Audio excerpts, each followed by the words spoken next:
দেশ কোথায়? গোপালী। গোপালগঞ্জ জেলার নামই বদলে যাবে, বুঝছেন? গোপালগঞ্জ আর থাকবে না। আল্লাহর গজব পড়বে আপনারা যা শুরু করে দিয়েছেন।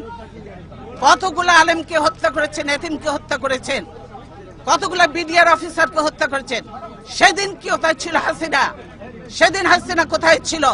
এতগুলো অফিসারকে মারলো, 57 জন অফিসারকে হত্যা করলো। সেদিন হাসিনার এই ফোর্স কোথায় ছিল?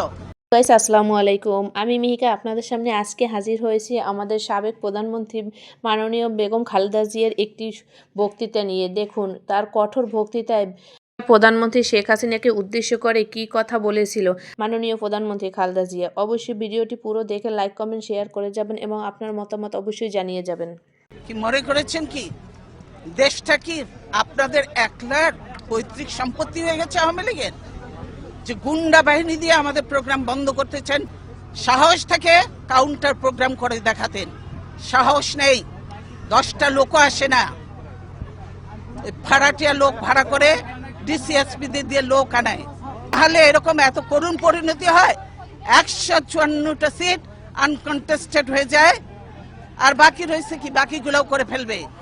ওটা নিয়ে ওটা কোনো ইলেকশন নয়, এটা যে সিলেকশন হয়েছে, ভাগাভাগি নির্বাচন হয়েছে, এটা আজকে জাতির কাছে পরিষ্কার, দেশের মানুষের কাছে পরিষ্কার। তাই মানুষ আজকে ধিক্কার দিচ্ছে। ধিক্কার দিয়ে আমরা এই সরকারকে ধিক্কার দিই। আপনাদের সঙ্গে আমাদের কোনো বিরোধ নেই, আপনারা দায়িত্ব পালন করছেন, কিন্তু আমি মনে করি যে দায়িত্বটা সুন্দরভাবে পালন করেন, সম্মানের সঙ্গে, যাতে আমরাও কাজ করতে পারি, আপনারাও কাজ করতে পারেন, সেভাবে আপনারা করেন। দেশ কোথায়? গোপালী। গোপালগঞ্জ জেলার নামই বদলে যাবে, বুঝছেন? গোপালগঞ্জ আর থাকবে না। আল্লাহর গজব পড়বে আপনারা যা শুরু করে দিয়েছেন। কতগুলো আলেমকে হত্যা করেছেন, এতিমকে হত্যা করেছেন, কতগুলো বিডিআর অফিসারকে হত্যা করেছেন। সেদিন কি কোথায় ছিল হাসিনা? সেদিন হাসিনা কোথায় ছিল? এতগুলো অফিসারকে মারলো, 57 জন অফিসারকে হত্যা করলো। সেদিন হাসিনার এই ফোর্স কোথায় ছিল? কেন সে ফোর্স পাঠায় নাই? আসলে সে নিজেই জড়িত ছিল এই হত্যাকাণ্ডের সঙ্গে। সেজন্যই আজকে তো এমন অনেক আননোন চেহারা দেখা যায়, যাদেরকে চেনা যায় না যে তারা আসলেই বাংলাদেশি কিনা। বাংলাদেশের আজকে যে কর্মসূচি ছিল, আপনারা যদি দেশকে ভালোবাসতেন তাহলে আজকে ছিল আমাদের সার্বভৌমত্ব রক্ষা এবং democracy for road March. Democracy for March ছিল আমাদের কর্মসূচি। তো গণতন্ত্র চাবেন না, দেশ রক্ষা করতেও চাবেন না, গোলামি করবেন, দালালি করবেন। এই গোলামি তো রাখবে না।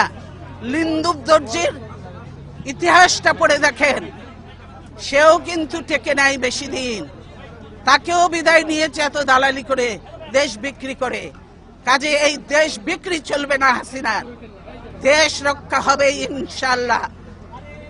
দালালি বন্ধ করতে বলেন, আর হাসিনার দালালি করে লাভ হবে না। বাংলাদেশের মানুষের সঙ্গে থাকেন, জনগণের সঙ্গে থাকেন, দেশের মানুষের সঙ্গে থাকেন, তবেই কাজে দেবে।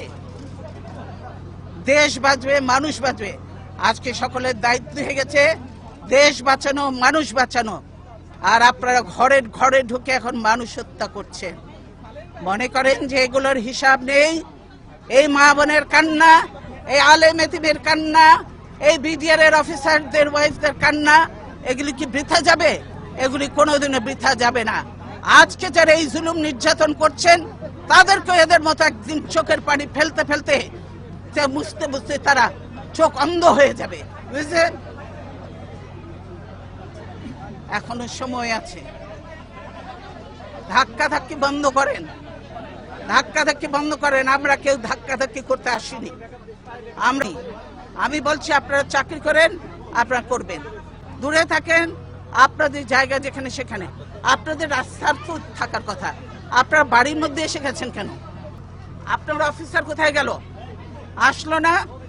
তাকে বলবেন আমার সঙ্গে দেখা করতে, আমি তার সঙ্গে কথা বলতে চাই, বুঝেছেন? সেই অফিসার কোথায়? তাকে বলেন আমার সঙ্গে দেখা করবে।